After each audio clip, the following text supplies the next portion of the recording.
Hello everyone, welcome back my YouTube channel. My name is Gulfsha Ansari और आप सभी देख रहे हैं मेरा official channel DU education club. I hope आप सभी ठीक होंगे और अपनी अपनी स्टडी कर रहे होंगे।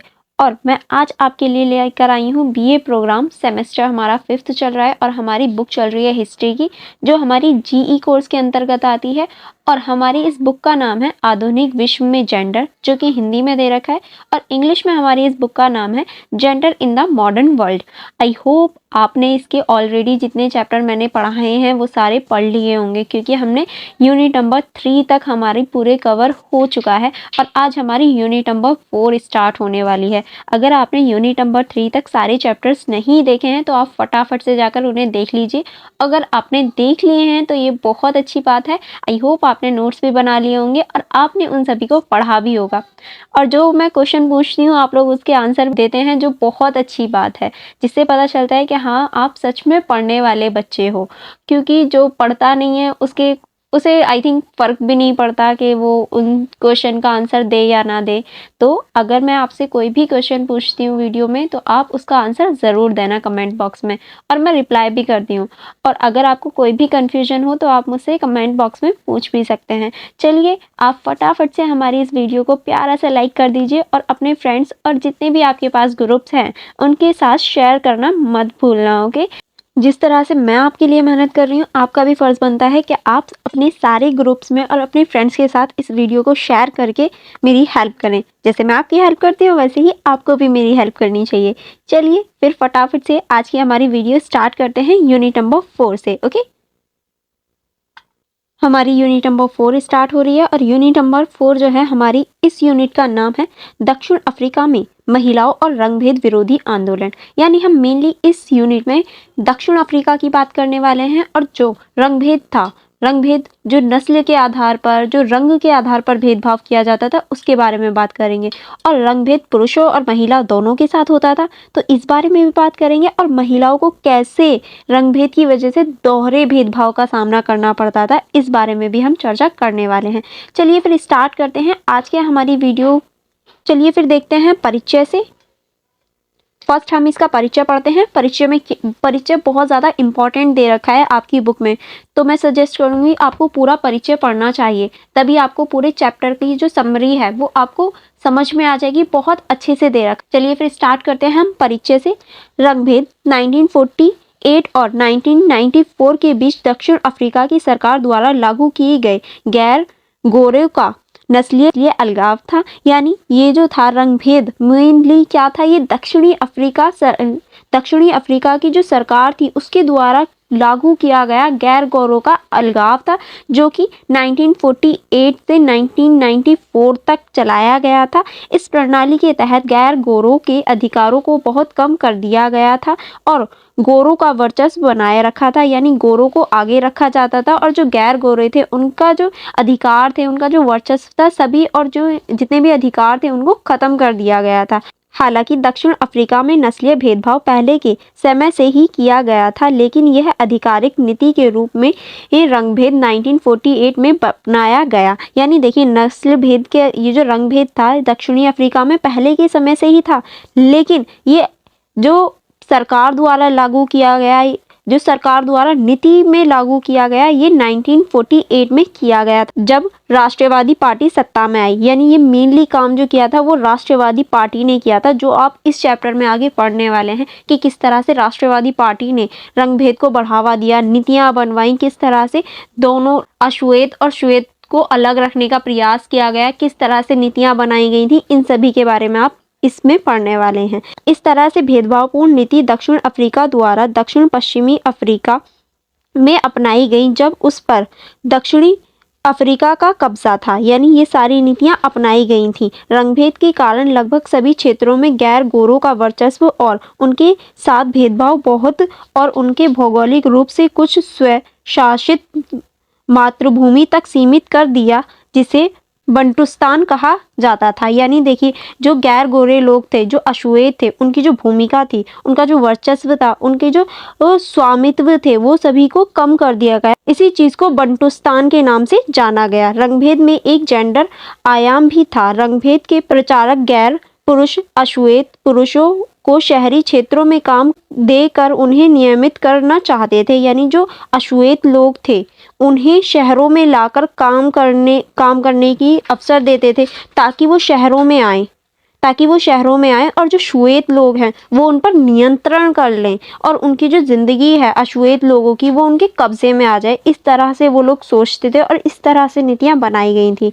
और उन्होंने महसूस किया कि अश्वेत पुरुषों को नियमित करने के लिए अश्वेत महिलाओं को नियंत्रित करना भी महत्वपूर्ण है। और ये देखा गया कि अगर अश्वेत पुरुषों को नियंत्रित करना है तो उनकी महिलाओं को भी नियंत्रित करना आवश्यक है। यानी अश्वेत महिलाओं को भी नियंत्रित करना होगा, जिसके लिए उन लोगों ने बहुत ज़्यादा नीतियाँ बनाई और उन्हें शहरों में बुलाकर उन्हें कम दामों पर कार्य करवाया गया, क्योंकि यह वह लोग थे जो पुरुषों के परिवारों की देखभाल कर सकते थे। जब अश्वेत पुरुष बाहर काम करने के लिए जाते और उनके साथ साथ वह सस्ते कार्यबल का भी स्रोत थे। यानी ये जो पुरुष थे अब ये बाहर जाकर काम करने लगे और सस्ते दामों में काम करने लगे, इसलिए महिलाओं को ग्रामीण क्षेत्रों तक ही सीमित कर दिया गया। यानी अब जो महिलाएं थी वो ग्रामीण क्षेत्र और मातृभूमि और मातृगृह यानी जो घर की स्थिति होती है वहीं तक सीमित रह गई थी। और फिर जब उनके पुरुष बाहर चले गए तो फिर उन्होंने भी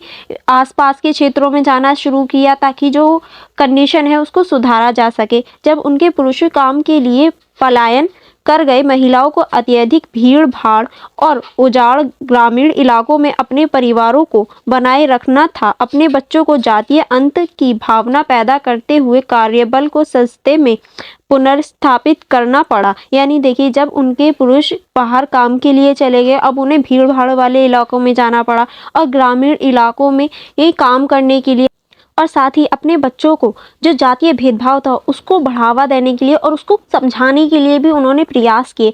और अब वो बाहर जाके काम करने लगी सस्ते दामों पर। क्योंकि उन्हें सिर्फ थोड़े ही पैसों उन्हें अपने घर चलाने के लिए पैसों की आवश्यकता पड़ती थी और इसी का फ़ायदा उठा के जो गोरे लोग होते थे वो उन्हें सस्ते दामों पर कार्य करने के लिए मजबूर करते थे। हालांकि रंगभेद की यह जेंडर दृष्टि ज़्यादा समय तक नहीं चल सकी क्योंकि इसे अश्वेत महिलाओं के गहरा विरोध मिला। यानी ये जो जेंडर नीति थी पुरुषों और महिलाओं के बीच जो ये भेदभाव हो रहा था ये ज़्यादा दिन तक नहीं चल पाया क्योंकि महिलाओं ने इसका बहुत डटकर विरोध किया, बहुत ज़्यादा विरोध किया, जिसकी वजह से इसे एक ख़त्म होना पड़ा या फिर इसे समाप्त कर दिया गया। इसके विचरण घूमने की स्वतंत्रता को प्रतिबंधित करने वाले कानूनों के बावजूद अश्वेत महिला शहरी क्षेत्रों में काम ढूंढने बाहर चली गई जहां उन्हें प्रवेश करने की अनुमति नहीं थी। अब देखिए महिलाओं के साथ इतना ज़्यादा भेदभाव हो रहा था तो उन्होंने भी फिर थोड़े कानून तोड़ना स्टार्ट किया। जैसे कि उन्हें कहीं भी आने जाने की स्वतंत्रता नहीं थी, उन्हें सिर्फ गृहों में रखा जाता था कि हाँ उनका जो क्षेत्र था वो नियंत्रित कर दिया गया था कि तुम्हारा जो क्षेत्र है वो सिर्फ घर तक ही है, तुम्हारी बाउंड्रीज घर तक है। तो उन्होंने ये चीज़ तोड़नी शुरू करी और वो अब बाहर जाने लगी, कुछ नियम कानून भी तोड़े जिसकी वजह से वो शहर गई और अपने कामों को ढूंढने लगी। उन्होंने शहरों में प्रवेश करना शुरू कर दिया। रंगभेद की व्यवस्था को विरोध करने के लिए महिलाओं के विभिन्न आयामों पर संगठित हुई। यानी महिलाओं ने बहुत ज़्यादा संगठन भी बनाए ताकि जो रंगभेद की नीति है इसको ख़त्म किया जा सके। वह माताओं के रूप में संगठित हुई और उन्हें अपनी पीढ़ियों के लिए एक सुरक्षित भविष्य की मांग की। यानी उन सभी महिलाओं ने एज अ माँ के रूप में एक संगठन बनाया और अपनी आने वाली पीढ़ियों के लिए एक अच्छे भविष्य की मांग की कि हम नहीं चाहते हमारे जो आने वाली पीढ़ी है वो भी रंगभेद का सामना करना पड़े, उसे भी ऐसे भेदभाव का सामना करना पड़े। इसलिए उन लोगों ने एक संगठन बनाया जिसमें एक अच्छे भविष्य की मांग की अपनी आने वाली पीढ़ी के लिए। ठीक है, चलिए फिर आगे बढ़ते हैं। आगे है एक सामूहिक बल के रूप में महिलाओं के संगठन का भेदभाव की व्यवस्था पर एक बड़ा प्रभाव पड़ा और अतः इसके अंत का कारण बनी। यानी इसी वजह से ये जो भेदभाव वाली प्रणाली थी इसका समापन हुआ क्योंकि महिलाओं ने आवाज़ उठानी शुरू कर दी थी। रंगभेद विरोधी आंदोलनों में अनेक सक्रिय और महत्वपूर्ण योगदान के बावजूद महिलाओं के योगदान को अक्सर अनदेखा किया गया था। यानी देखिए इतना सब कुछ किया महिलाओं ने लेकिन फिर भी अक्सर इसे अनदेखा कर दिया जाता है और इसे महत्वपूर्ण नहीं माना जाता है। महिला समूह के योगदान को पर्याप्त रूप से स्वीकार नहीं किया जाता है। इसका एक कारण यह था कि मुख्य धारा का ध्यान मुख्य रूप से निजी क्षेत्र पर था, लेकिन रंगभेद विरोधी आंदोलनों में महिलाओं के योगदान को विस्तार से समझने के लिए हमें इसकी महत्वपूर्ण भूमिकाओं और महत्व को समझना ही की आवश्यकता है। चलिए फिर देखते हैं कि रंगभेद का जो इतिहास है वो कैसे है, कैसे रंगभेद की शुरुआत हुई। हम इसके इतिहास को पढ़ते हैं।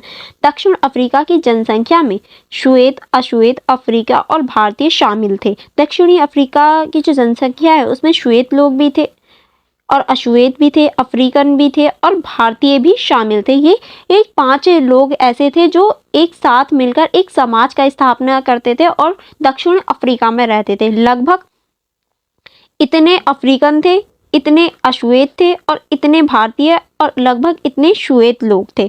श्वेत आबादी को डच और हुगुनोट्स के वंशज, जिसको अफ्रीकन्स कहा जाता था, और अंग्रेज वंश के लोगों के रूप में विभाजित किया गया था। अफ्रीकन्स की विशिष्ट पहचान और सांस्कृतिक को राष्ट्रवादी पार्टी द्वारा बनाया गया।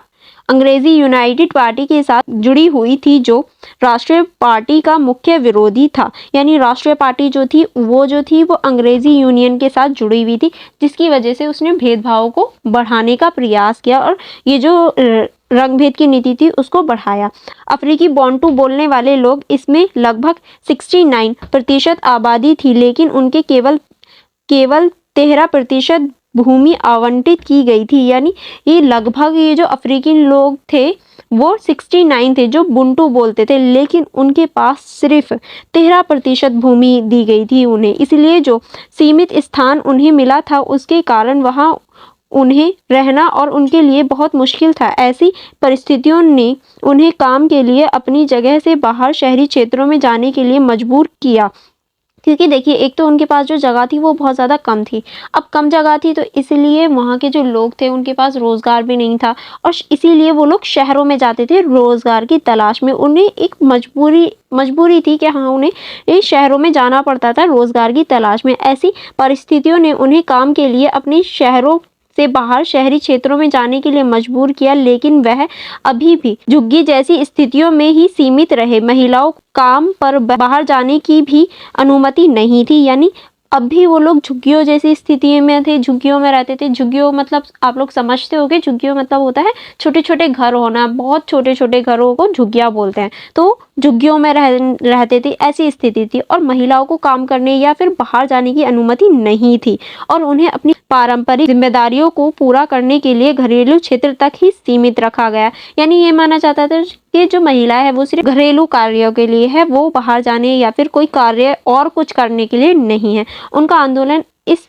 अर्थ में प्रतिबंधित था क्योंकि उन्हें बच्चों की देखभाल करने के साथ साथ अपने सामान्य घरेलू कामों के अलावा अधिक कार्य बल का उत्पादन करना था। यानी महिलाएं चाहती थी कि वो बच्चों का पालन तो करें ही, लेकिन वो साथ में कुछ बल का कार्य भी करें, कुछ अन्य कार्य भी करें, जिससे वो अपनी पहचान बना सके। और इसी तरह गोरों ने अश्वेत पुरुषों के साथ साथ महिलाओं की सामाजिक आर्थिक स्थितियों पर को नियंत्रित किया। यानी और इसी तरह से जो गोरे लोग थे उन्होंने पुरुषों के साथ साथ महिलाओं की जो सामाजिक आर्थिक स्थिति थी उस पर भी नियंत्रण कर रखा था। उन्होंने अश्वेत पुरुषों को केवल श्रम की अपनी आवश्यकताओं को पूरा करने के लिए शहरी स्थानों में प्रवेश करने की अनुमति दी और उन्हें कानूनी रूप से महिलाओं की आवाजाही को प्रतिबंधित कर दिया ताकि उन्हें इस सस्ते श्रम की निर्धारित आपूर्ति मिल सके और महिलाएं इस तरह से अधिक सस्ते श्रम को पुनः पैदा कर सकें। उन्हें समृद्ध होने की अनुमति नहीं दी। यानी उन्होंने जो उनके पुरुष थे उन्हें शहरों में बुलाया और एक सस्ते श्रम के रूप में देखा कि हाँ वो उन्हें एक सस्ता श्रम दे और उनके लिए एक सस्ता श्रम बने। ठीक है, चलिए अब आगे बढ़ते हैं। आगे हमारा दक्षिण अफ्रीका में रंगभेद के इतिहास का अध्ययन आमतौर पर उस वर्ष से किया जा सकता है जब राष्ट्रीय पार्टी सत्ता में आई। यानी जो राष्ट्रीय पार्टी थी वो सत्ता में आई, तब से हम रंगभेद को देख सकते हैं। और ये सत्ता में कब आई थी? ये आई थी 1948 में राष्ट्रवादी पार्टी सत्ता में आई, जिसकी वजह से इसके बाद ही जो दक्षिणी अफ्रीका में रंगभेद की नीति थी वो हमें देखने को मिली। रंगभेद की जो नस्लीय श्रेष्ठता थी वो व्यवहार में आई थी। इससे पहले रंगभेद की जो नस्लीय श्रेष्ठता थी वो व्यवहार में यानी समाज में नहीं थी। इसके बाद ही ये समाज में आई और इसे नेशनलिस्ट पार्टी द्वारा अभ्यास में लाए गए रंगभेद की नीतियों का मुख्य रूप से जर्मनी सिद्धांत का प्रतिनिधित्व था। जब 1948 में नेशनलिस्ट पार्टी सत्ता में आई तो उसने कानूनी, प्रशासनिक से लेकर सामाजिक, आर्थिक तक लगभग सभी क्षेत्रों में नस्लीय भेदभाव की नीति को अपनाया। यानी जैसे ही ये पार्टी सत्ता में आई, इसने ये प्रशासनिक, सामाजिक, आर्थिक और जितने भी क्षेत्र थे सभी क्षेत्रों में नस्लीय भेदभाव को बढ़ावा दिया। ठीक है, चलिए फिर आगे बढ़ते हैं। 1949 में मिश्रित व्यवहार निषेध अधिनियम पारित किया गया, जिसके अनुसार श्वेत और अश्वेत के बीच विवाह को कानून के तहत अवैध और दंडनीय बना दिया गया। यानी 1949 में एक कानून पारित किया गया या एक अधिनियम पारित किया गया जिसके तहत कहा गया कि अगर अश्वेत, गोरे और काले लोग एक साथ विवाह करते हैं तो ये दंडनीय अपराध है। अब वो अपनी मर्जी से भी विवाह नहीं कर सकते थे। श्वेत और अश्वेत के बीच यौन संबंध, यहाँ तक कि उनके बीच चुंबन भी 1950 के अनैतिकता अधिनियम के साथ अवैध घोषित हो गया। यानी अब उनके साथ यौन संबंध या फिर चुंबन भी अवैध घोषित हो गया। कब? 1950 में। ठीक है, ये इस सारी चीज़ों को अब अवैध घोषित कर दिया गया और 1950 के जनसंख्या पंजीकरण अधिनियम ने दक्षिण अफ्रीका की पूरी आबादी को नस्ल के आधार पर वर्गीकृत कर दिया। अब 1950 तक आते आते पूरे जो समाज था उसको नस्ल के आधार पर वर्गीकृत कर दिया गया और सामूहिक क्षेत्र अधिनियम 1950 ने विशेष क्षेत्रों में विभिन्न समूहों को सीमित किया। विभाजित समूह अधिनियम 1952 ने नस्लीय आधार पर कुछ बुनियादी सीमाओं को सुविधाओं प्रदान की और बुंटू शिक्षा अधिनियम 1953 बुंटू समुदायों के लिए अलग शिक्षा लेकर आया और इन्होंने इन लोगों को जबरदस्ती पलायन करवाया और यहाँ तक कि इन्हें गांवों जैसे क्षेत्रों में भेज दिया गया जो अश्वेत लोग थे और बहुत ज़्यादा नई नई चीज़ें आ रही थी, बहुत ज़्यादा परिवर्तन हो रहे थे और समाज में इनके साथ बहुत ज़्यादा भेदभाव हो रहा था, भेदभाव को बढ़ावा दिया जा रहा था और इनके नस्ल के आधार पर बहुत ज़्यादा भेदभाव होने लगा था। 1958 में सत्ता में आए दक्षिण अफ्रीका के प्रधानमंत्री डॉक्टर बर्बर्ड ने हाउस ऑफ असेंबली में कहा, सबसे सरल रूप में समस्या इनके अलावा और कुछ नहीं है। हम दक्षिण अफ्रीका में श्वेत रहना चाहते हैं। इसे श्वेत करने का अर्थ केवल एक चीज हो सकती है, श्वेत वर्चस्व, नेतृत्व नहीं, मार्गदर्शन नहीं, बल्कि नियंत्रित सर्वोच्चता। यानी अब इन्होंने कहा कि श्वेतों को वर्चस्व रखना ही और उसके वर्चस्व को ही बढ़ाना यही सही है। इसके लिए अगर हम सहमत हैं कि यह लोगों को अच्छा है कि श्वेत व्यक्तियों को श्वेत वर्चस्व बनाए रखना, खुद की रक्षा करना जारी रखने की सक्षम होना चाहिए। हम कहते हैं कि इसे विभाजित विकास से साहिल किया जा सकता है।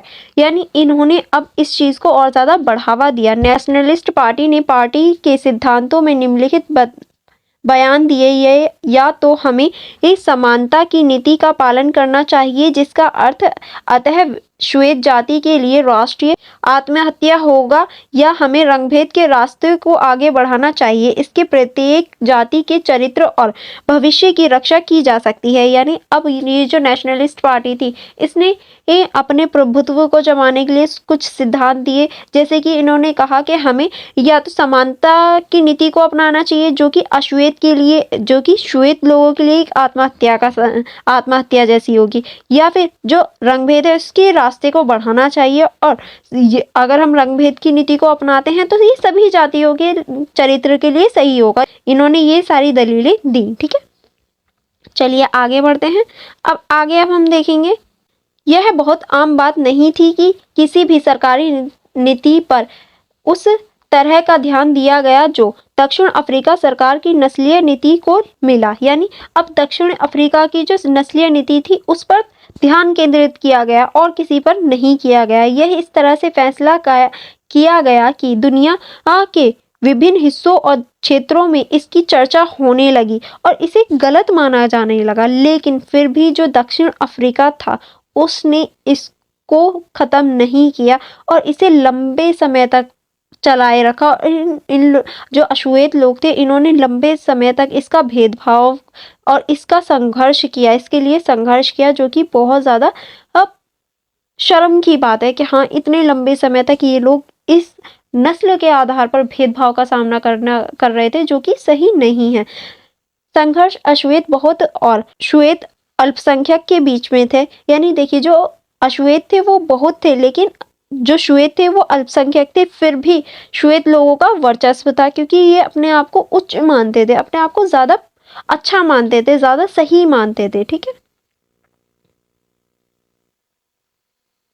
इनके साथ ये लोग आर्थिक स्तर पर, सामाजिक स्तर पर, राजनीतिक स्तर पर, सभी स्तर पर जो व्यवहार था वो सही नहीं था, ऊंच नीच देखी जा सकती थी, और इन्हें ये राजनीतिक, सामाजिक किसी भी क्षेत्र में हिस्सा नहीं दिया जाता था। हमेशा श्वेत लोगों की मानी जाती थी और उन्हीं का वर्चस्व माना जाता था।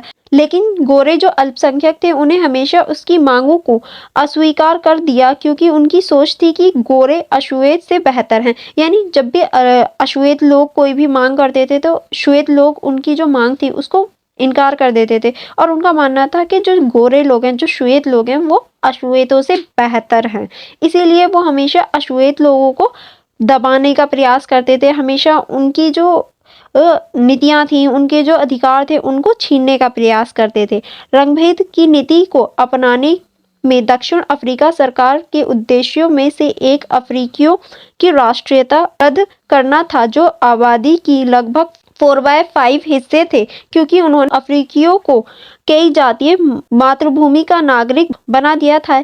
यह मातृभूमि देश के भूमि क्षेत्र का केवल 13% हिस्सा था। यानी अब इन्होंने जो दक्षिणी अफ्रीका के जो लोग थे, उनकी नागरिकता, राष्ट्रीयता को रद्द करने का भी प्रयास किया गया, ताकि उनकी जो नागरिकता है उसको समाप्त कर दिया जाए, जो अश्वेत लोग हैं, जिसके लिए इनके खिलाफ बहुत ज़्यादा इन्होंने संघर्ष किया। और इनके संघर्ष को हम देख सकते हैं, बहुत ज़्यादा नए नए आंदोलन चलाए गए। अंतर्राष्ट्रीय समुदाय, जो हमारा संयुक्त राष्ट्र संघ है, इसने एक महत्वपूर्ण भूमिका निभाई, और इन्हें यकीन था कि जो हमारा संयुक्त राष्ट्रीय संघ है वो इनकी सहायता ज़रूर करेगा, और ये जो रंग भेद है दक्षिणी अफ्रीका में, जो ये रंग भेद की नीति चल रही थी, इसको समाप्त करेगा। और ऐसा हुआ भी। संयुक्त राष्ट्र ने आंदोलन के पक्ष में एक दबाव डाला, जिसकी वजह से ये जो नस्ल के आधार पर भेदभाव था, इसको समाप्त कर दिया गया, या फिर इसको ख़त्म करने का प्रयास किया गया। ठीक है, चलिए फिर हम लोग आगे बढ़ते हैं।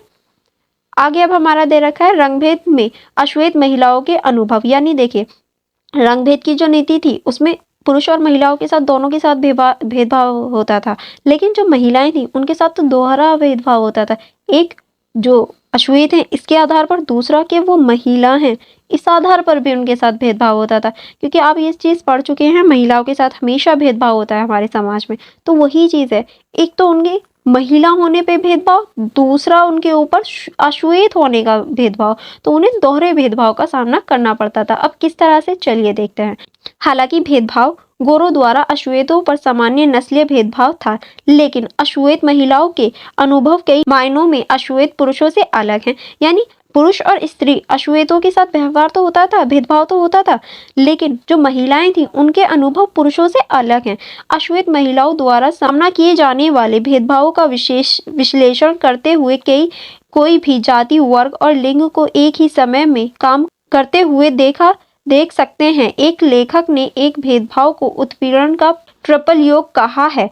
अफ्रीकी समाज हमेशा एक विशिष्ट पितृसत्तात्मक समाज था, जहां पुरुष वर्चस्व एक आदर्श था। यानी अफ्रीकी समाज जो था वो पितृसत्तात्मक था, जहां पुरुष वर्चस्व एक आदर्श के रूप में देखा जाता था, और जहां केवल पुरुषों के हित मायने रखते थे। उन्होंने ये सोच रखा था, अगर पुरुषों को कोई अधिकार है तो बस ठीक है, महिलाओं की जरूरत नहीं है, ऐसे ही मानते थे वो लोग। महिलाओं के हितों को उन पुरुषों से जोड़ा जाता था जिसके साथ वह अपने पति या पिता और पति के तरह जुड़ी हुई थी। इसलिए महिलाओं के लिए विशेष अधिकारों को अप्रासंगिक या महत्वपूर्ण माना जाता था, क्योंकि यह माना जाता था कि अगर पति या पिता को अधिकार दिए गए हैं तो महिलाओं के अधिकारों के बारे में अलग से बात करना महत्वपूर्ण नहीं है। ये माना गया कि अगर पति और पिता को अधिकार हैं तो ठीक है, महिलाओं को भी हैं, ऐसे मान लिया गया है।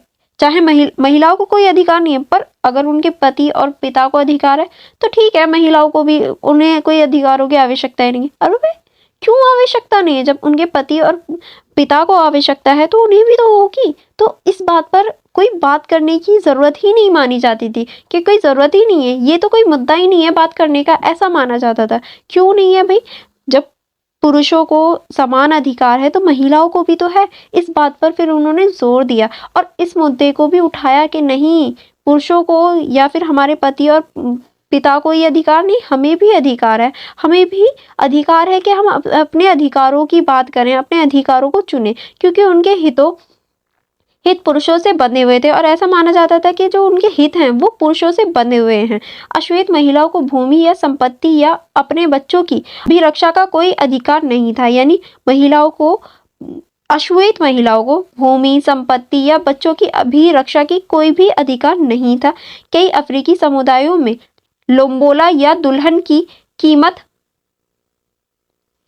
एक पति द्वारा भुगतान की जाती थी। अब देखिए औरतों की कितनी दयनीय स्थिति है कि उन्हें विवाह के लिए खरीदा और बेचा जाता था। उन्हें कीमत के रूप में खरीद लिया जाता था। उनके पिताओं से कुछ पैसे अदा किए और उनकी बेटी को खरीद लिया, जो कि गलत था। और उन्हें फिर अपनी पत्नी बनाकर रखा जाता था और उन पर ना वो अपनी संपत्ति समझते थे कि अब तो ये हमारी संपत्ति है। और उनके साथ में अब घरेलू हिंसा होने लगी थी, बहुत ज़्यादा उन्हें घरेलू हिंसा का सामना करना पड़ता था।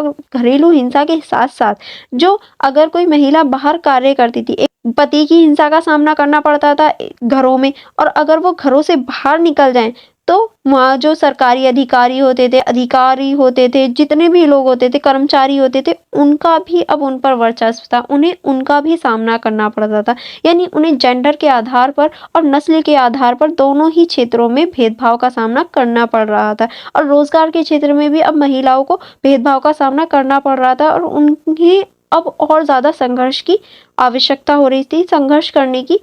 संघर्ष हो रहा था उनकी ज़िंदगी में। और अश्वेत महिलाओं को उचित चिकित्सा सुविधाएं भी नहीं दी जाती थी। यानी उनकी जो चिकित्सा सुविधा थी वो कम थी, और जो अश्वेत महिलाएं थी उन्हें दी जाती थी, लेकिन अश्वेत महिलाओं के लिए कोई भी चिकित्सा सुविधा नहीं होती थी और उन्हें गर्भावस्था के दौरान भी कोई भी सुविधा नहीं दी जाती थी, जिसकी वजह से जो उनकी स्वास्थ्य था वो बहुत ज़्यादा स्वास्थ्य बेकार हो जाता था। और जो गर्भावस्था के दौरान समस्या पैदा होती हैं वो हो जाती थी, और यहाँ तक कि उनकी मृत्यु तक भी हो जाती थी। हमने ऐसी भी कंडीशन देखी हैं। ठीक है, नेक्स्ट है हमारा 1954 जो मूल पुनर्वास अधिनियम आया। इस अधिनियम के अंतर्गत क्या किया गया कि जो भारतीय जो वहाँ के लोग थे उन्हें लाखों की संख्या में उनके स्थानों से, उनके घरों से उन्हें हटा दिया गया और उन्हें एक ऐसी जगह भेजा गया जहाँ ना तो कोई अच्छा स्थान था, ना ही उनकी सुविधाएं अच्छी थी, और उन्हें एक बेकार जीवन जीने के लिए मजबूर किया गया जहाँ श्रम की भी कमी थी और उन्हें सस्ते दामों पर श्रम करना पड़ रहा था, और ना ही वहाँ कोई भी सुविधा होती थी, ना ही चिकित्सा सुविधा, कोई भी स्थिति अच्छी नहीं थी। और जो शहरी इलाके थे वहाँ से उन्हें बेदखल कर दिया गया या फिर वहाँ से उन्हें हटा दिया गया, उनके घरों को ख़त्म कर दिया गया वहाँ से। ठीक है, नेक्स्ट है हमारा अश्वेत महिलाएं भी खुद को संगठित करने लगी और विरोधों के रूप में इस तरह के भेदभावों के खिलाफ विरोध करने के लिए बाहर आईं। अब महिलाओं ने अपने आप को एकजुट करना शुरू किया और विरोध करना शुरू किया। 1952 में महिलाओं ने एक बड़े पैमाने पर सार्वजनिक विरोध अवज्ञा अभियान में सक्रिय रूप से भाग लिया। यानी 1952 में एक महिलाओं ने एक संगठन बनाया जिसका नाम था अवज्ञा अभियान, जिसमें उन्होंने एक महत्वपूर्ण भूमिका निभाई। उनका नेतृत्व रंगभेद की प्रणालियों के खिलाफ विरोध करने के लिए अफ्रीकी राष्ट्रीय कांग्रेस द्वारा किया गया था। बाद में महिलाओं ने कई विरोधी प्रदर्शन और संघर्ष के भाग लिया। उन्होंने अतः रंगभेद की नस्लवादी नीतियों को समाप्त करने में योगदान दिया। अश्वेत महिलाएं नस्लीय और यौन उत्पीड़न के खिलाफ खड़ी हुई। यानी उन्होंने नस्लीय भेदभाव को तो कम करने का प्रयास किया ही, और यौन उत्पीड़न जो था उसके खिलाफ भी उन्होंने आवाज उठाई, उसका उन्होंने सामना किया और खुद को संगठित किया। छात्र गैर हिंसक समन्वय समिति द्वारा संगठित तीसरी दुनिया महिला संगठन, ये सारे संगठन हैं। ठीक है, पहला संगठन है ये दूसरी तीसरी दुनिया महिला संगठन जो 1968 में बना। राष्ट्रीय अश्वेत नारीवादी संगठन जो हमारा 1973 में बना, जिसमें फ्लोरिस कैनेडी, एलिस बाकर और बरबरा स्मिथ जैसे कुछ प्रमुख अश्वेत नारीवादी शामिल थी, जैसे कई संगठनों का संगठन किया गया। ठीक है, इसमें बहुत ज़्यादा नई नई संगठन बनाए जाने लगे, महिलाओं ने अपने जो प्रयास थे उनको बढ़ाने लगे। रंगभेद विरोधी आंदोलनों में महिलाओं की इस प्रक्रिया भागीदारी के मजबूत लोग शायद ही कभी उन महिलाओं नेताओं के नाम जानते हैं, उन्होंने इन आंदोलनों में महत्वपूर्ण भूमिका निभाई। अब देखिए, महिलाओं ने इतनी सारी योगदान दिया, महिलाओं ने इतने सारे संगठन बनाए, उनमें महत्वपूर्ण भूमिका निभाई, लेकिन शायद ही आप या मैं या फिर कोई और इनके बारे में जानता होगा या इनका कभी नाम सुना होगा। पर आप सभी ने नेल्सन मंडेला का नाम तो सुना ही होगा, जो एक अश्वेत थे और ये पुरुष थे। अब इनका नाम आप पूरी दुनिया में सुन सकते हैं, लेकिन जो महिलाएं थी उनका नहीं सुना जा सकता। तो ये क्या है कि ये पुरुष और महिलाओं के बीच एक भेदभाव ही तो है, जबकि महिलाओं ने भी समान योगदान दिया था।